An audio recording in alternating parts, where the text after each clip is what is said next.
Hi,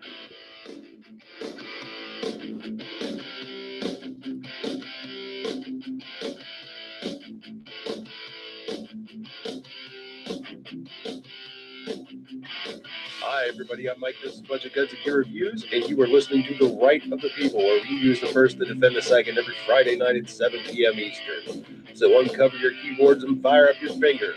Time to join the conversation.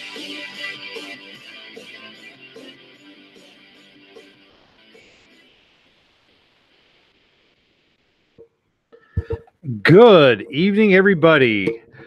Just like last week, despite the fact that that my intro says it's Friday, it really isn't Friday. You are not having a stroke. It is, in fact, Sunday, December 16th, 2018. And this is another special makeup edition of The Right of the People. Had way too much to do on Friday morning after I got home from work, so kind of had to postpone to Sunday.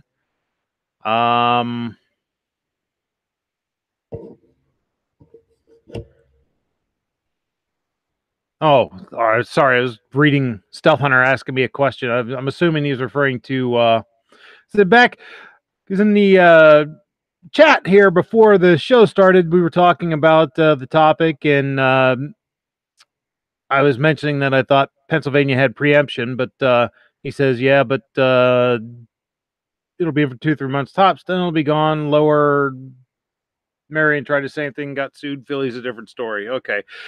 Alluding to the lead story today, that Pittsburgh has pretty much gone full semi-automatic here. Well, their city council's trying to anyway.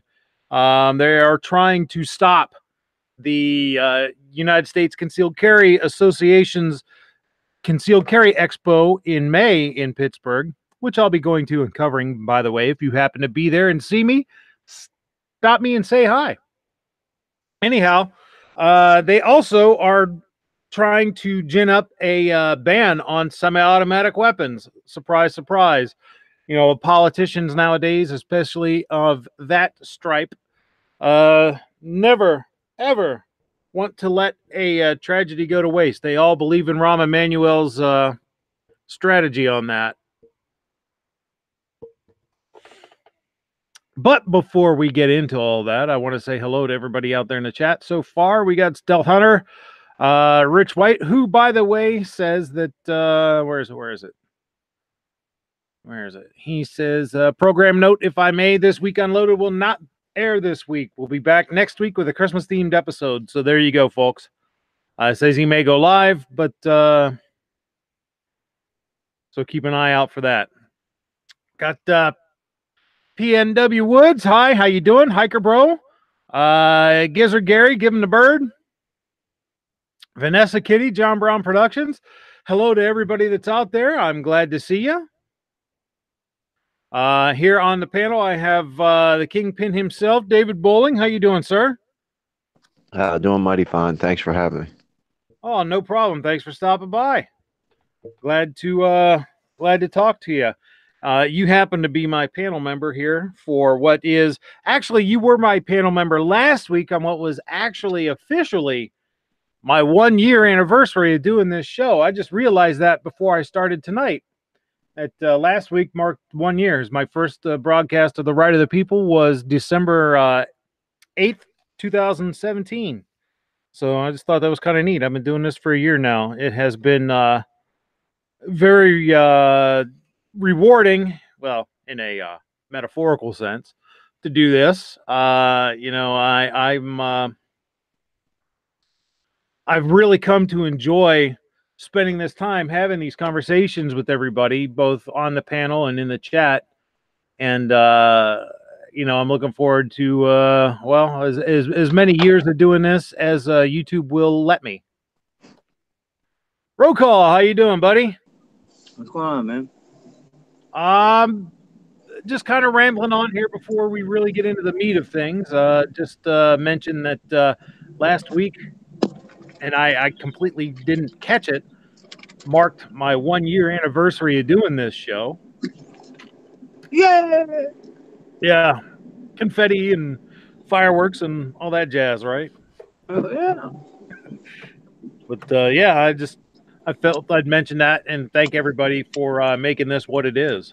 You know, because believe me, it isn't what it is because of me.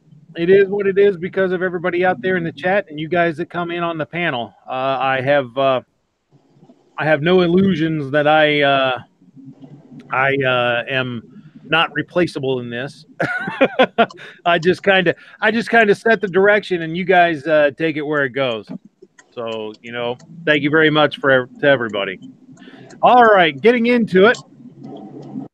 Headline from The Incline. This is a piece by Colin Deppen from December 4th, 2018. It's a little bit old, but it ties in with what's going on. Cancel Pittsburgh gun show after Tree of Life massacre, city council member urges.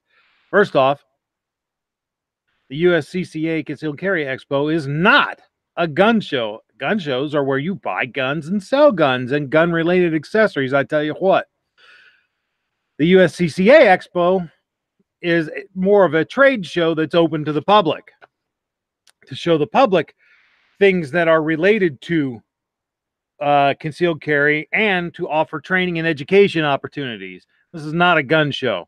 Anyhow, a gun show scheduled to take place in downtown Pittsburgh in May should be canceled in the wake of the Tree of Life mass shooting, City Council member Reverend Ricky Burgess said Tuesday. The 2019 Concealed Carry Expo is billed as an action-packed 3-day expo dedicated to American gun owners that includes a free live-fire shooting range to test new handguns and a huge selection of gear, services, and information from our trusted industry partners, per the event's website. Attendees are encouraged to bring their weapons. Defensive sidearms are welcome inside this show, a promo reads, as long as they follow any and all applicable laws.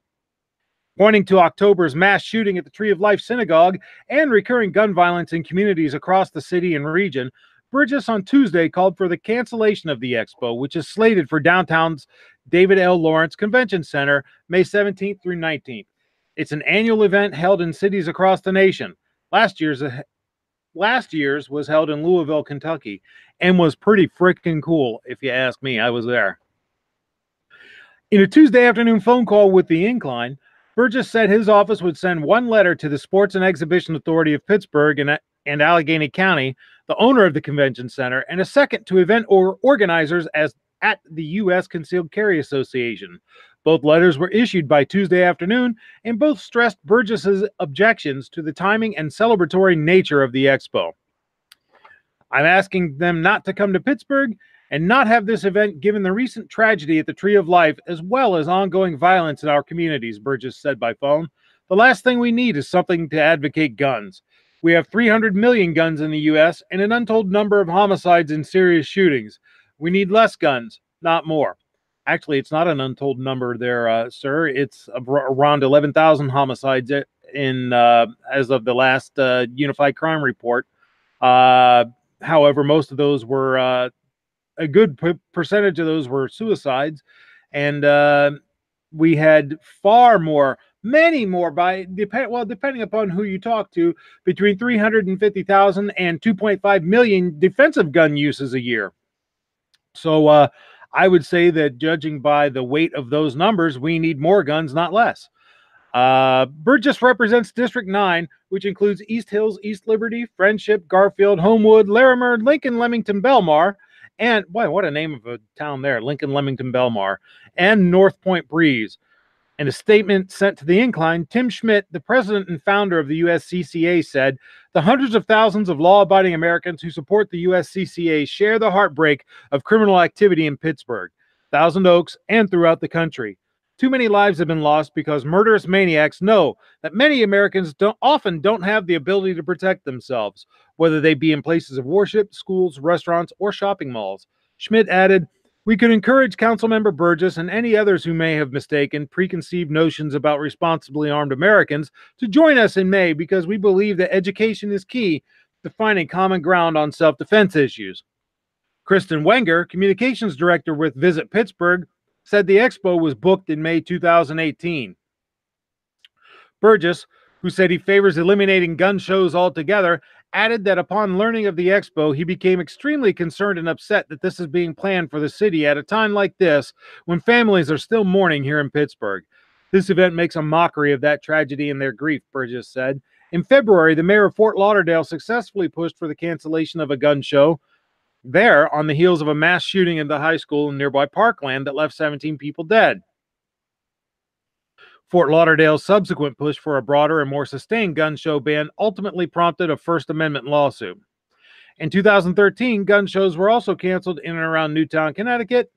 In the wake of Sandy Hook, the same happened in and around Las Vegas after the 2017 mass shooting there. Calls for gun show cancellations were also seen after Columbine. In Pittsburgh, the October 27th mass shooting at the Tree of Life Synagogue in Squirrel Hill left 11 dead and 6 wounded.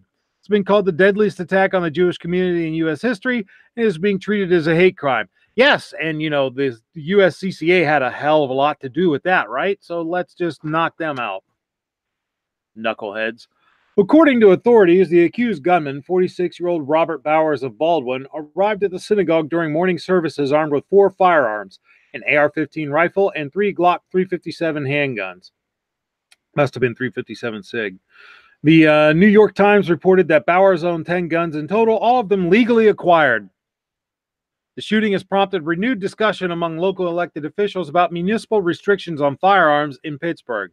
While pro-gun events, including the NRA's annual convention, have been held in Pittsburgh and at the convention center before, Burgess said he found the timing of this one particularly egregious. Oh, yes, because, it wasn't booked and planned months before this monster decided to walk into that synagogue. No, okay, yeah, egregious. The only thing egregious is your desire to use the bodies of those poor people to prop up your gun control agenda, sir. As of Tuesday afternoon, Burgess said he had yet to enlist the support of other council members in opposing the Concealed Carry Expo. He said he would send his letters of objection and then likely work to drum up support from other local leaders. I think time is of the essence here, Burgess said of his decision not to wait. Multiple emails from the incline to the mayor's office and council members on the subject went unreturned. Attempts to contact representatives of the convention center were similarly unsuccessful. An email sent to a spokesperson with the Sports and Exhibition Authority of Pittsburgh and Allegheny County was not immediately responded to. In an email to the incline, geez, doesn't this guy... I don't know, maybe this is the English geek in me, but doesn't he know that you're not supposed to end a sentence with a preposition? Do not put to at the end of that. In an email to the incline, Wenger said Visit Pittsburgh had yet to hear from anyone concerned about the event, but added, please know that we are very sensitive to this issue.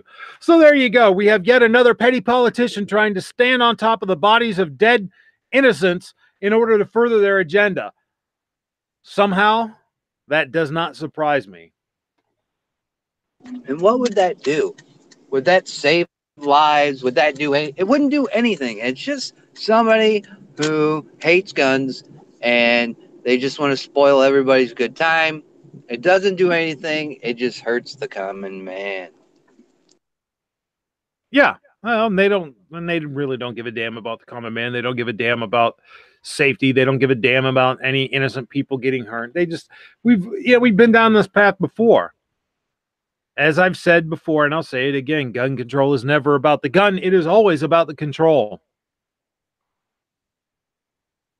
Yeah, Hiker Bro says, how dare they have a convention while we can get political traction out of a tragedy?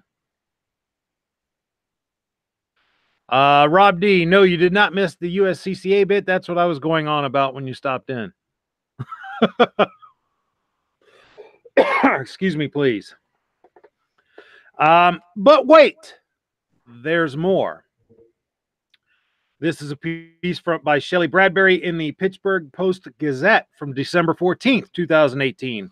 Pittsburgh officials to consider ban on some guns, ammunition. Pittsburgh City Council will consider banning assault-style weapons, prohibiting some types of ammunition, and allowing police officers to seize guns from people in the city who pose an extreme risk to themselves or others, officials said Friday. The legislation, which will be introduced Tuesday by council members Erica Strasburger and Corey O'Connor, comes in the wake of the October 27th mass shooting at the Tree of Life congregation in Squirrel Hill, in which 11 worshipers were killed. The council is expected to hold public hearings on the proposal before taking a vote in February.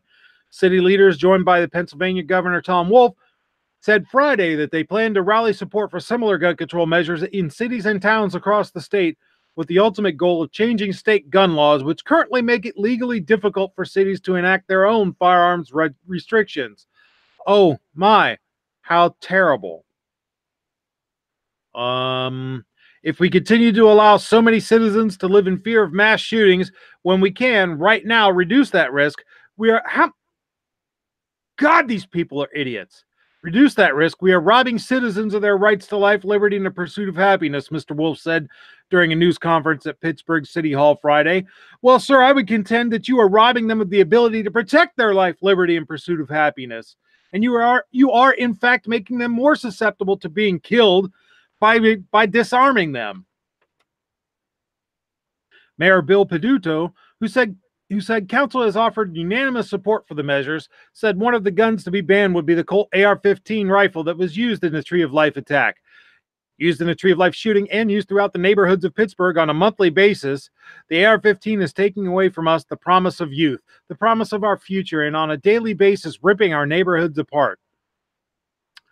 He said, emphasizing the legislation is aimed at all gun violence, not just mass shootings. Kim Stolfer, president of Firearms Owners Against Crimes, a political action committee, said his organization opposes the proposed legislation in its entirety. Gun control is, at its basic elemental level, government telling citizens, we don't trust you, so we have to take your rights and freedoms because of what someone else might do or has done. He said, and that is a betrayal of the trust of citizens citizens place in government. Absolutely right, sir. I agree with you 100%. City law already prohibits people from firing a gun within the city limits, with a handful of exceptions. The proposed changes would also prohibit carrying, storing, transferring, selling, buying, or manufacturing assault-style weapons in the city. The legislation generally defines assault-style weapons as guns that can switch between automatic fire, semi-automatic fire, or burst fire, as well as guns that can accept large capacity magazines, which are defined as magazines that hold more than 10 rounds, which would be any firearms that can accept a detachable magazine. Because if you can accept a detachable magazine, you can accept one of any size. It also includes a list of specific guns that would be banned, and I'm sure that list is pretty long. Oh, but wait, they're being very generous here in saying that gun owners who already legally possess such weapons would be grandfathered in and exempted from the new laws. Armor-penetrating ammunition and accessories designed to accelerate a gun's rate of fire, like bump stocks, would also be prohibited under the proposal. Councilmember Strasburger and O'Connor also hope to create extreme risk protection orders, which would allow the courts to authorize law enforcement to temporarily seize a person's guns under limited circumstances. Wasn't this already struck down in Pennsylvania? I seem to remember doing a show talking about that. Yeah, didn't they do away with that? What the hell? Well, that's another thing about that article that you read. Okay, ban all Colt AR-15s. That's fine, because I'm going to keep my AR because it's not a Colt. So they just, it's just poorly worded stuff, poorly worded. Oh, you can bet. Thoughts. You can bet they're going to ban all AR-15s. They're not gonna miss that. They're just it's just such nonsense. Big comic relief. The article goes on to say that so-called preemption language in state law has made it so-called preemption language. No bias there. So-called preemption language in state law has made it difficult for cities to create gun laws that vary substantially from state law, and cities that seek to tighten their regulations often encounter swift legal challenges. Good. Proponents of preemption argue that it protects gun owners from accidentally running afoul of a patchwork set of gun regulations that might otherwise vary widely from city to city, while critics have said it prevents local communities from adopting measures their residents seek. City leaders on Friday said they are ready to fight any legal challenges to the legislation and said they've been in talks with other Pennsylvania cities whose leaders have expressed a desire to join any such legal fight. We have to tackle and take out gun violence from all sides, and that's what we're doing today, Ms. Strasburger said. We know our legislation will only go so far, and that's why we're calling on cities across Pennsylvania and the nation to join Pittsburgh in our efforts. Mr. Stolfer said nothing about the proposed changes would have prevented the Tree of Life shooting and said a better way to keep citizens safe is to arm them. One of the most important elements in one of these crazy situations is immediate response, he said. Those police officers at the synagogue might not have been shot if 2 or 3 of the citizens in that congregation responded. The NRA, which did not immediately return a request for comment, wrote on its website that the proposals in Pittsburgh represent a wholesale disregard for the rule of law and called them a political stunt. Mr. Peduto said Pittsburgh has challenged the constitutionality of state laws before and can do so again. He dismissed the NRA's position. If the NRA would, not hiding in a blog, come in and speak openly, then I would welcome them to walk the streets of Pittsburgh and hear from real Americans about what it is they want to see done. How about the real Americans who I'm sure don't want to be subject to your tyranny, sir? So there it is. You know, Pittsburgh City Council has absolutely gone full semi-automatic here. They are nuts. But then again, not really. They are doing what politicians do, particularly politicians of the leftist stripe. Ban, ban, ban. Use a tragedy for any political advantage they can get. Wring every single inch that they can out of something to advance their agenda a little bit further down the field. You know, we had this discussion, what was it, last week or the week before, about incrementalism versus all the way. And believe me, these people have embraced incrementalism wholeheartedly because it's been working for them. And this is yet another example of the strategy. Well, you hear on my local news, we got to get these guns off the street. And that means a specific thing. When you're in one of these bad neighborhoods that there's a murder 4 or 5 times a week, and the people who live there that aren't the bad people say, we got to get these guns off the street. They're talking about the gangbangers that are hanging outside right now. They're not talking about, you know, John Q. Public who might have a firearm, you know, beside his bed at night. But when the news here has got to get these guns off the street, that's their perfect time to say, everybody that's got a gun has got to get rid of it because they're bad.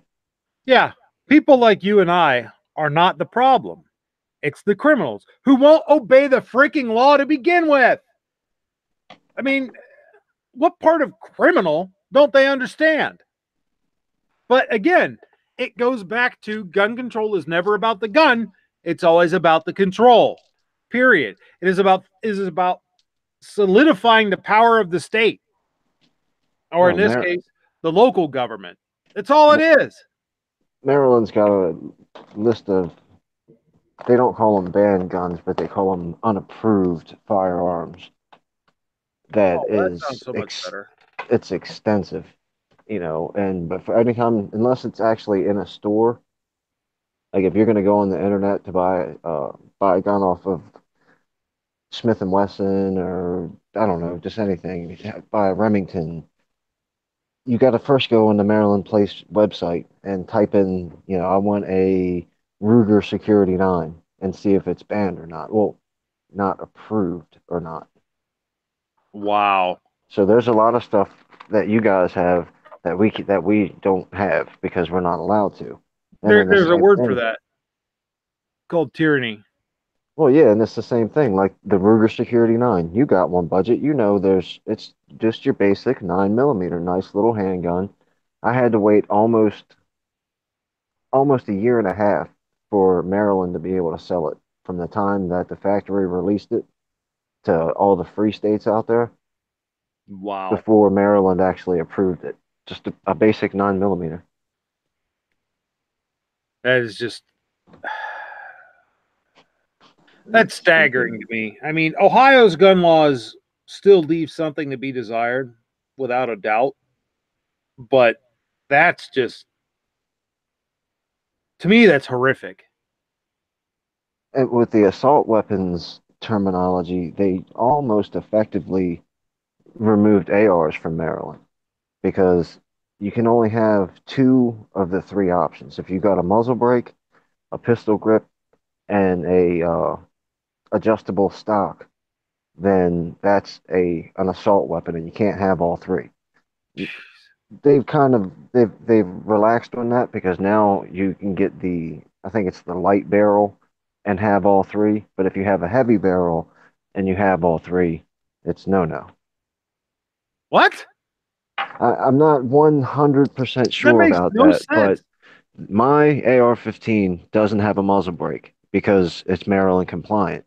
But when I go into the same store that I just bought that AR-15 from, now they have ones in there with the light barrel with all three options on there, and it's not considered an assault weapon, an unapproved firearm. Because, that heavy barrel makes it so much more deadly.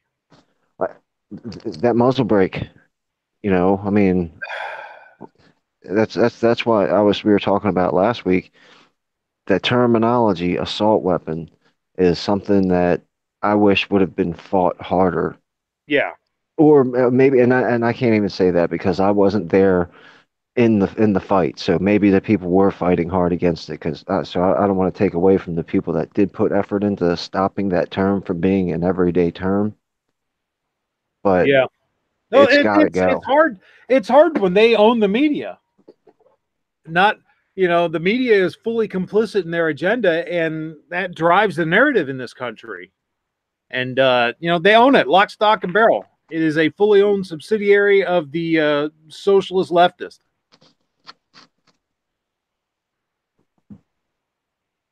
Let's see. Richard Tibbet says liberalism ideas so good they have to be mandatory. Yeah, that's about it.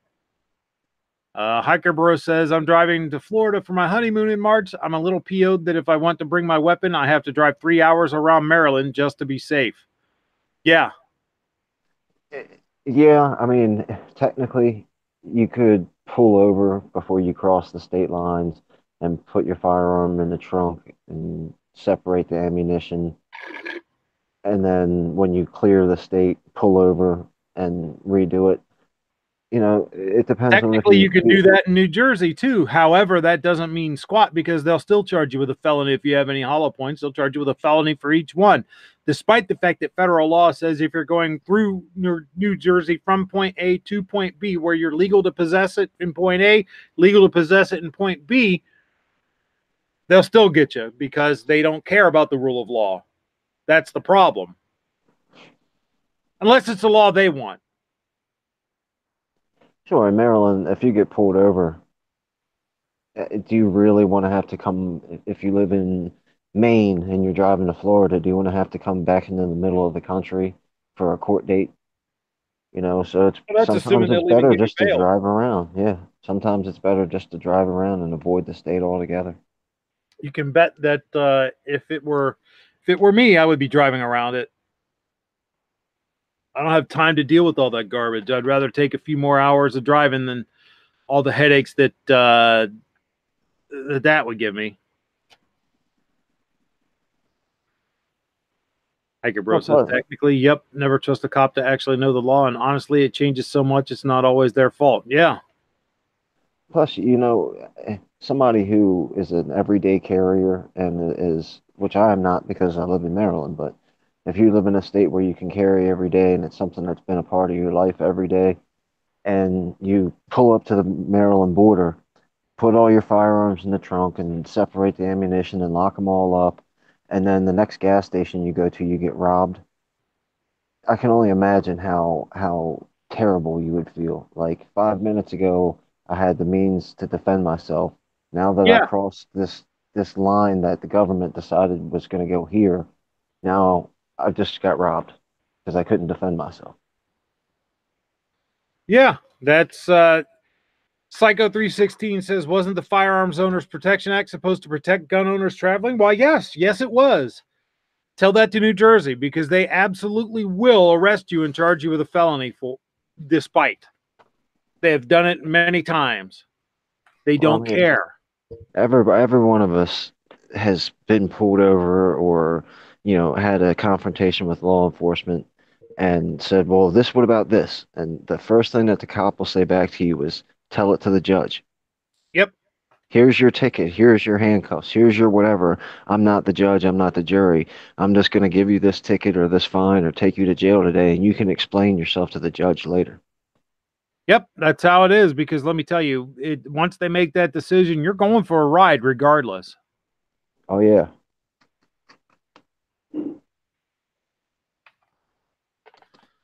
Warsaw Patriot says that's the same situation in Chicago. You cannot stop in the city of Chicago with any guns like rifles, shotguns, or pistols. You can only stop for gas and leave and continue your route.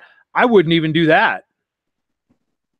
I wouldn't even stop for gas. I'd make sure that I was filled up before I went into that cesspit. Matter of fact, again, I would detour around. Wouldn't go in. Wouldn't take the chance.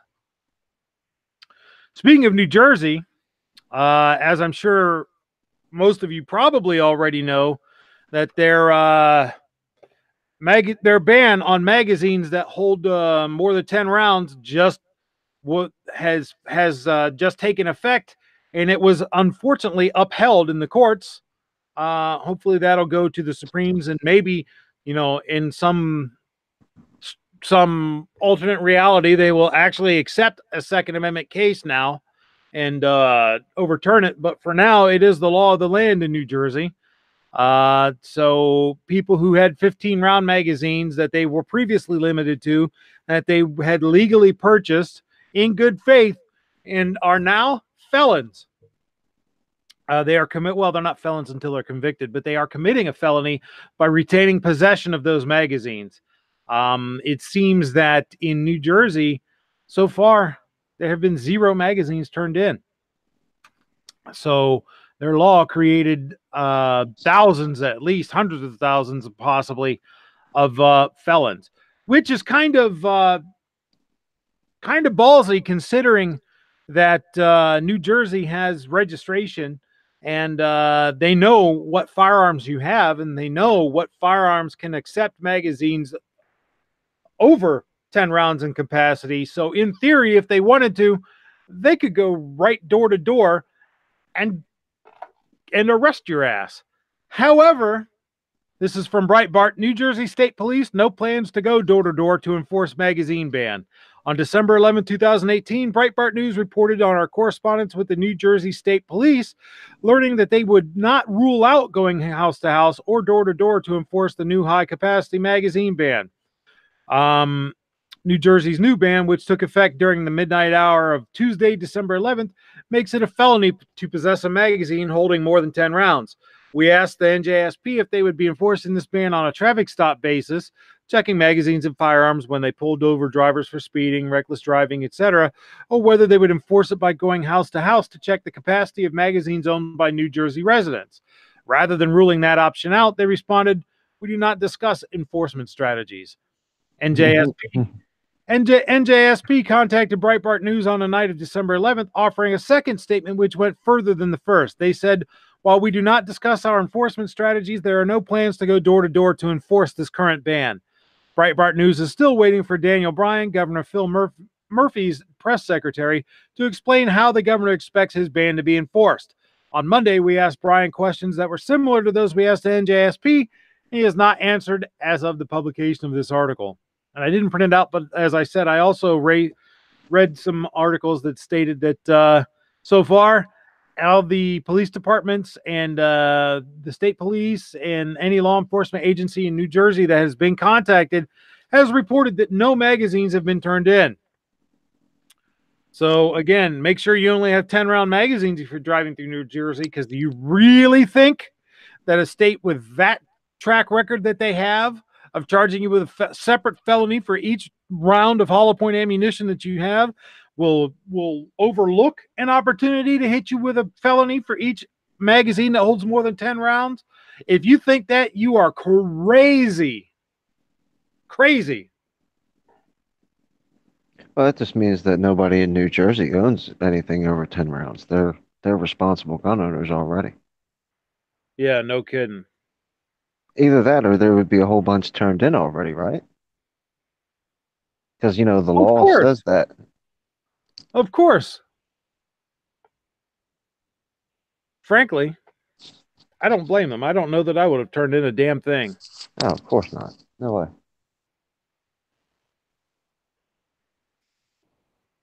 PNW Wood says, "Shall not comply. Go New Jersey." That's right. That is absolutely right. Well, and that's another term that I feel that we've allowed to get away from us. The high capacity. Oh, absolutely right. Standard capacity. It's the magazines that the firearm was designed to operate with. Well, I mean, my friend's Thompson's designed to operate with a 50. Yeah, that's a standard capacity magazine. Right. You know, these people are just, again, it's the power of the media. You know, they own it, so they can frame the discussion, they can frame the argument, they can make the narrative whatever they want, and that's why, you know, it's important for people like us to be on here at a grassroots level, because, you know, whether you realize it or not, anybody that's doing a live stream like this, anybody that has a YouTube channel, is putting out content, your media. You're not mainstream media for sure. You're not legacy media for sure. We may be small time 2-bit amateur hacks, but we are media.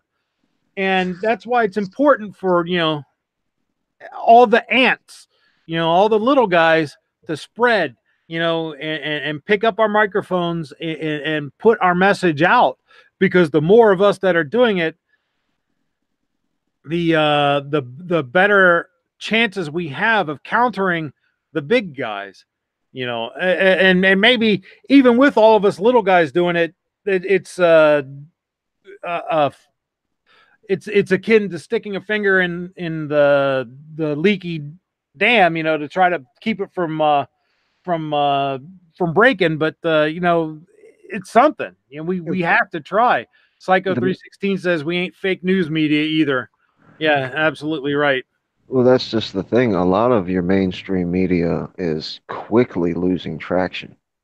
You know, they fell off when Trump got elected. Then they went back up a little bit just from covering, you know, all the controversial stuff that he does. But when you look at the ratings book, the Hallmark channel's got better ratings than CNN and MSNBC. Good. Fox is doing great, but still, you know, the problem in that is the worse the ratings and the worse the viewership gets for a CNN, they're going to say, hey, Jeff Zucker, who happens to be best friends with, you know, every other tech giant out there, let's go step on that guy, Budget Guns and Gears. He's talking too much. And you can see it happen. You know, you see it all over Twitter and YouTube, everybody that gets banned. You think it's just Twitter that's banning people? No, No. Jeff Zucker, the guy that owns, and the other guy that owns the Washington Post now, Jeff Bezos, they're all working on suppressing the messages. Oh yeah, and it isn't that they even have to lie about anything either. That's the bad part. You know, all they have to do is not mention, and they do it all the time. You know, you would think that, you know, that someone heroically putting themselves in the line of fire to stop a mass shooting, or to stop someone even from being robbed, or whatever, would make the news, you know. But it doesn't. You'll get a write up in a local paper. You'll get maybe a little something on the local news, but by and large, unless there's a controversy they can wring from it, unless they can claim racism, unless they can claim, you know, that the good guy with the gun actually did something bad, they're not going to post. They're not going to promote it nationally. Well, That's the most insidious thing that our media does, is just simply remain silent. If they reported every defensive gun use that happens every day, this shit wouldn't even be an argument in this country. It wouldn't. Well, look how they lean toward coddling the criminal. Oh, you know, when the mass shooting happens, don't even it's get me started on that. this person was sick and he was picked on at school, and you know he was on this medication, and this, you know, they victimize the bad guy. So of course, if you step out and stop a bad guy from doing something, well, you should have determined that he had a hard lifestyle and his mommy and daddy didn't give him enough hugs and kisses. And if he had more money, you know, you're supposed to sympathize with that criminal. That's why it's your fault and society's fault that they're doing this. Yeah, Yeah, and again, they don't. I think it's part of the left's crusade to make no one accountable, because if no one's accountable, no one's responsible, and nothing is anyone's fault, then they're less likely to try to do anything for themselves. Because, well, you know what? Why should I do anything? Because I'm not responsible for it anyway. And they want, again, they want government dependency. They want everyone to look to the nanny state for all the answers, because the one that it's the golden rule: he who has the gold makes the rules. So the person that provides you with something is the one that can tell you what to do, has the power over you. So if they provide you with defense, they provide you with everything that they provide your health care, they provide you with everything that you need. Well, then they can tell you what to do, and you'll do it because you want to keep the goodies coming. So, by absolving everyone of responsibility, and even to go so far as to absolve the criminal responsibility, it still fosters dependency, and that's exactly what they want. Again, never about the gun. It's always about the control. Every single time. All right, enough.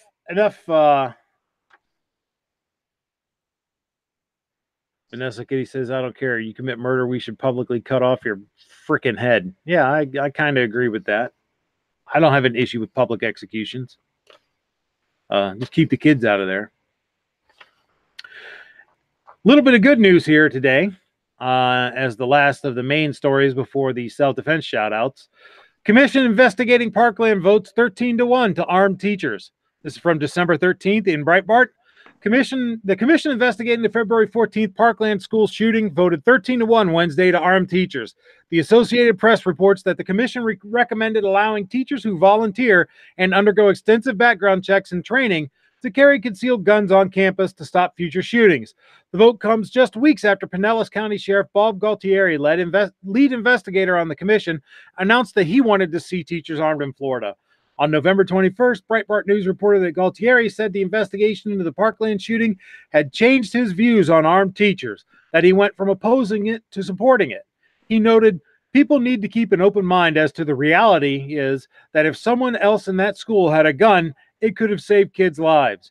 Galtieri's observation is poignant in light of the fact that the Parkland shooter paused 5 times to reload during his attack, but no teachers or staff were armed to take advantage of the lull in the attack.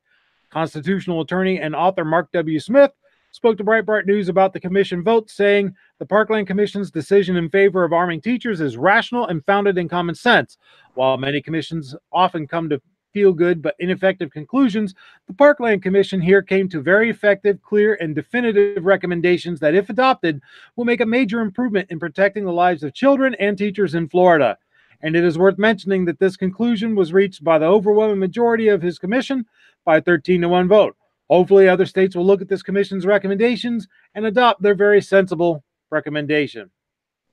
Now, of course, teachers' unions are against it, and law enforcement, quote-unquote, organizations, unions, are against it and whatnot. But, that doesn't change the fact that a commission actually saw through the bullshit and into an actual solution. So I'm crazy. Well, there's fire drills in every school all the way across the country, and I'm sure like California even has earthquake drills.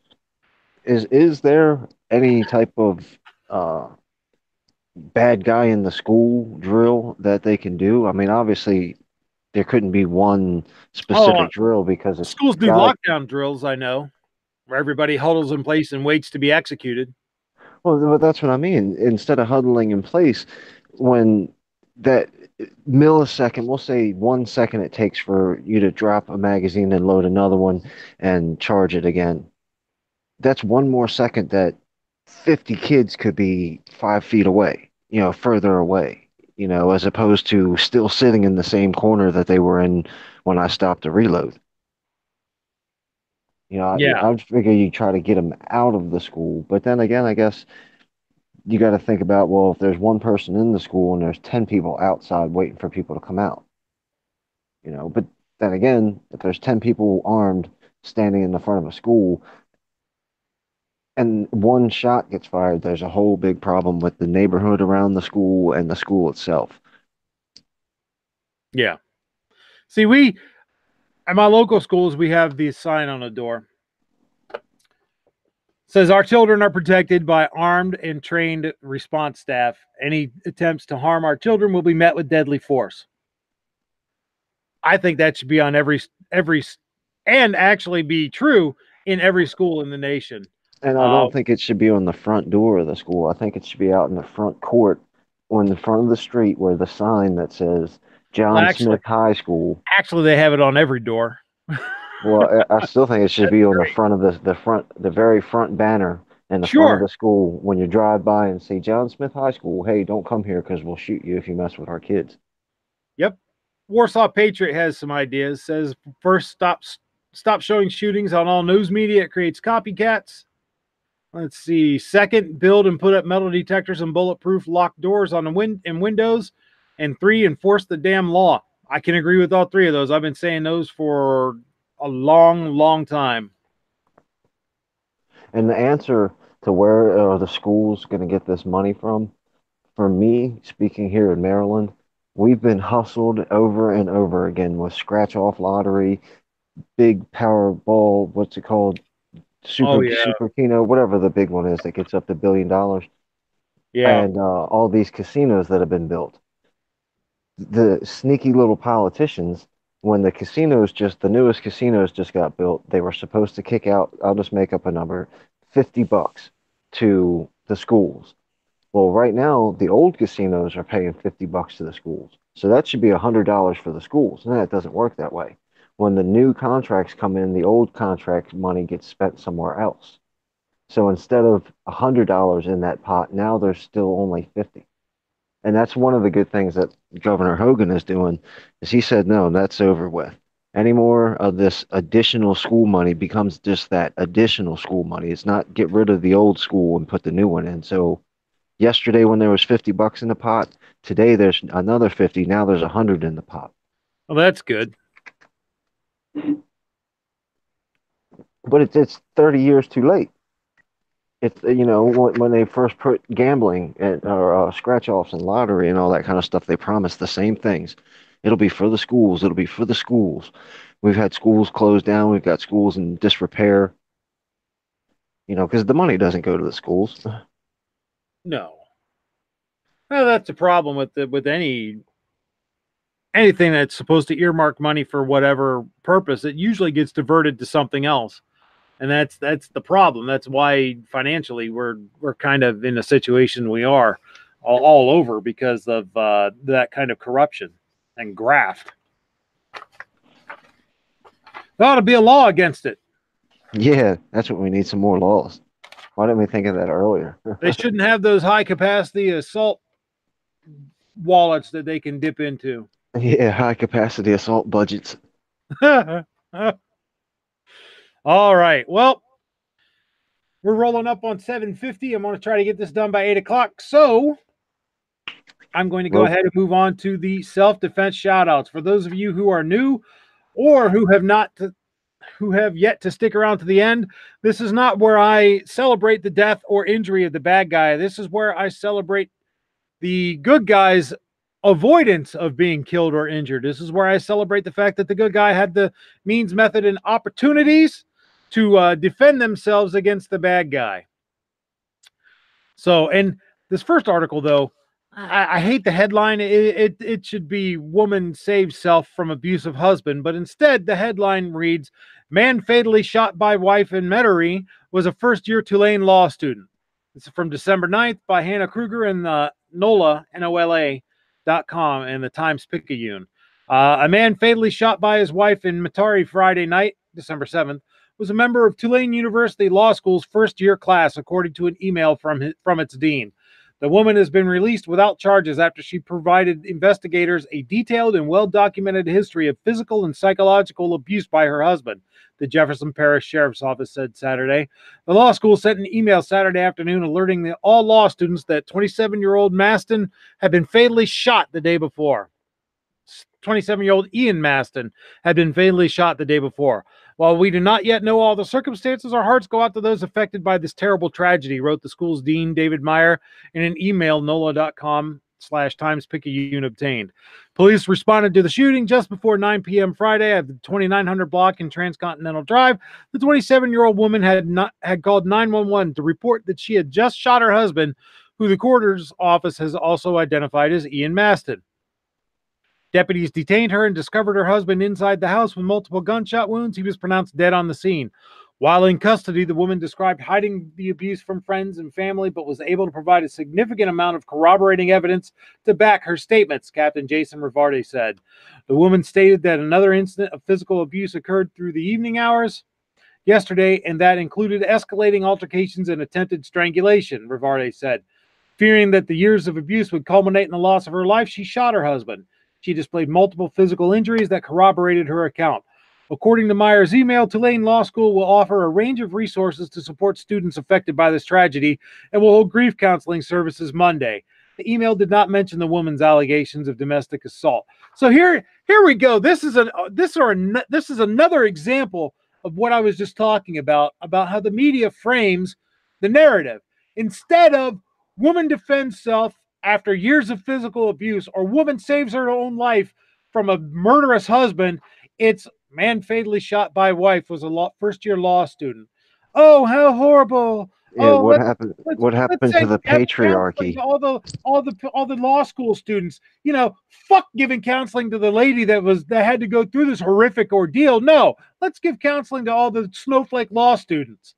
What in the hell are these people thinking?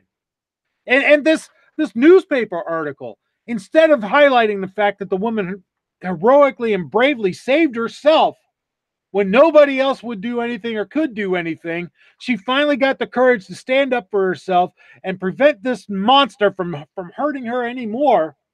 Instead of highlighting that, they downplay it. They do everything they could to downplay it. What a crock of shit. Well, that's just it. Yesterday we heard about how horrible all of us are because we might have whistled at a girl one time, or said, "Hey, cutie," or flirted, with a girl that might not have been interested in us. So it's toxic masculinity and patriarchy, and women get brutalized and they have such a terrible time in this country. And then when you actually have an example of a horrible, horrible man absolutely treating his woman disrespectfully, and she stands up for herself, well, now it's her fault. So now they're victim blaming again. Yeah. Now it's he's not an abusive husband. He's a first-year law student. What kind of, where are the feminists on this? Where are they celebrating the fact that this woman was finally strong enough to defend herself and keep him from killing her outright, like happens so many times in this country every year? But the freaking crickets out of that. I got into a Facebook debate with somebody here recently because a friend of mine posted that some guy asked her out while she was at work. She's a librarian, and someone posted that, "Oh man, just another predator." And it's like, really? Since when is just straight plain asking a girl out, accepting no for an answer and moving on, being a freaking predator? Someone post in the argument, in the discussion, posted about what happened to what happened to men over the years, and where'd they all go? And my response was, well, somebody invented the phrase toxic masculinity. That's what happened. I can tell you right where the gentlemen of yesterday, or age-old times, are. They're still standing at the door, holding the door for the lady. That's where they are. And being called a misogynist because they did it. Yeah, that's exactly right.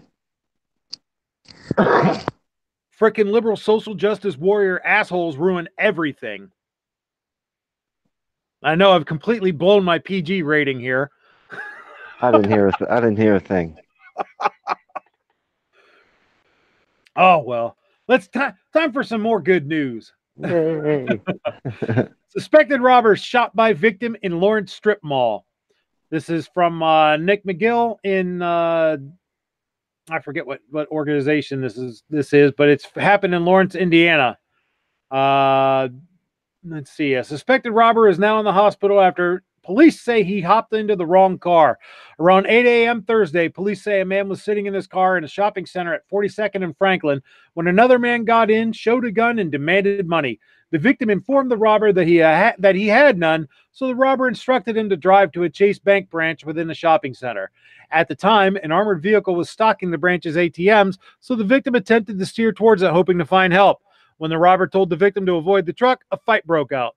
The robbery victim grabbed his gun and they started fighting in the vehicle in very close quarters over that gun. Lawrence Police Deputy Chief Gary Woodruff said, during the struggle, police say the car crashed into a nearby fence. Both men exited the car. Unbeknownst to the robbery suspect, the victim had his own firearm, and so they engaged in an exchange of gunfire, Woodruff said. Woodruff said the suspected robber, identified by police as 18-year-old Derek Hart, was shot twice. The victim of the intended robbery was also shot, but is now home recovering. In the time of the gunfight, Lawrence police officers happened to be down the street. Officers then immediately responded to the shooting. They hear the gunfire and immediately respond, and they're able to stabilize the situation and make an almost immediate apprehension of the suspect, Woodruff said. Hart is now facing charges including armed robbery, aggravated battery, and criminal confinement. Police say he already had a previous warrant for his arrest stemming from an unrelated robbery. As of Thursday evening, Hart was in the hospital listed in serious but stable condition. We're just thankful it wasn't worse. We're thankful there was no loss of life and thankful that there weren't any other people directly impacted as a result of this incident, for sure, Woodruff said.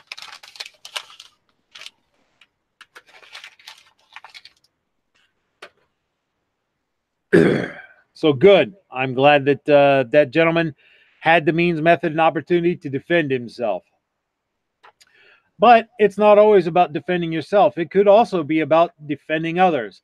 Here's a piece from December 14th by Tom Knighton in BearingArms.com. Man brutally attacked, robbed, then saved by armed wife. One of my favorite sayings is that God created all men, but Sam Colt made all men equal. Well, Mr. Colt and his colleagues have made women pretty damn equal as well, and that's a wonderful thing. After all, there's a man alive right now that might not have been if his wife weren't armed. About a week ago in Indianapolis, a man was arriving home around 9 p.m. after running a few errands when he was jumped by two armed attackers right on his front stoop. The two suspects forced the man through the door, pistol whipped him, and shot him in the leg and demanded cash. While this was happening, the man's wife was running to his aid. The attackers, wearing gray clothing and masks on their faces, demanded money from her too. The woman then ran off toward the kitchen and grabbed a handgun instead. By firing one shot, she scared off both the attackers and quite possibly saved her husband's life. Oh, it would be easy to rag on the guy by needing to get saved by his wife, but I'd only do that to my friends who would understand I'm joking. The reality is that we should all be so lucky as to have a wife that would draw and fire a weapon when we were in that kind of trouble. Not every wife would, especially as anti-gunners have wormed their way into a lot of women's heads with arguments that guns equal dead family members. A lot of gun people joke about issues with their wives over their gun buying, but it's not a joke for a lot of guys. In this case, though, it seems the loving spouse had no issue with a gun in the house. More importantly, she had no issue using that gun when it mattered. Oh, she might have been saving her skin first and foremost, but that's fine too. After all, she can't do anything to help her husband or raise their kids if she's dead. I've told my wife before that if it's her life or mine, save her own life. It's not heroism so much as pragmatism. If she saves herself, she may still be able to save me, but she can't do that if she's dead. Regardless of what my wife and I have talked about, this is one of those stories that needs to be broadcast far and wide. Americans, particularly women, need to hear about things like this. They need to know that guns aren't some evil menace waiting to take your life, but are tools necessary for someone to defend themselves. I applaud this woman for her actions, and I hope we all understand that we need to hold people like this up as shining examples of why the Second Amendment works. It's not for men or white people, but for every single American. It's what keeps us free from tyranny, even the tyranny of the criminal demanding money from a family member. And that's it. You know, it's about protecting us from tyranny, the tyranny of the government, the tyranny of the criminal, the tyranny of anyone that would seek to exercise control over us. That's why I keep saying gun control is never about the gun. It's always about the control. That's also a point that, we you hear people may have a discussion about the tyrannical government and this, that, and the third, and we all talk about it, and it is what it is. It's a topic of discussion, but none of us are talking about going out and actively attacking the government. That's where I think a lot of people get mixed up is when they hear us say stuff like, that tyrannical government that might come and kick in my door when I need to defend myself from them. That's totally different. They came looking to me for a fight. I did everything I could do to comply to them until I couldn't comply anymore. It's not like I'm walking down to, Washington, D.C., walking down the middle of the street saying, "Who wants to get some?" I'm not protecting my Second Amendment right for the day that I decide to go overthrow the government. But that's part of it. That's the thing. They say that the Second Amendment's to defend against the tyrannical government and protect the rest of the Constitution and all that, and it is. But I say that also becomes part of the whole self-defense thing, because you're defending yourself against the individual criminal. You're much more likely to do that. However, you're also there to defend yourself and your liberty too. It's all self-defense if you look at it the right way. Right. And that's the important part of it. That's why they don't want you to be able to defend yourself against the criminal, because then you can defend yourself against the government.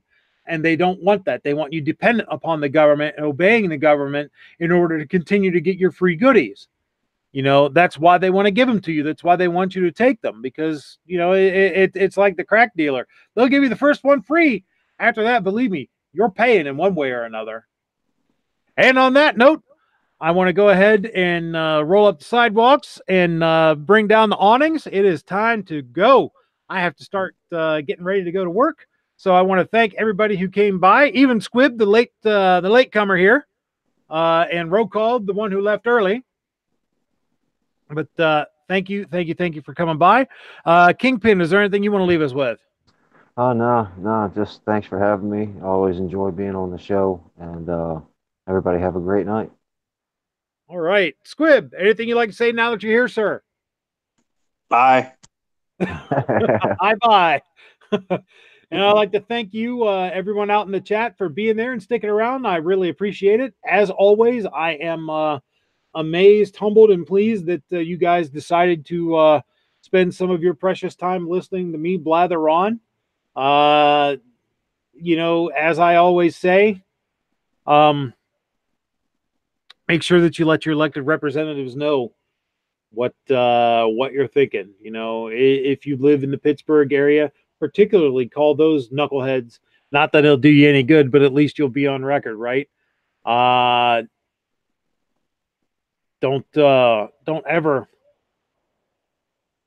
give up trying to fight the fight. It's if we don't oppose them, they will absolutely win. There's no chance to protect the rights that we have. So remember, it's never about the gun, always about the control, and never, ever, ever give up the fight.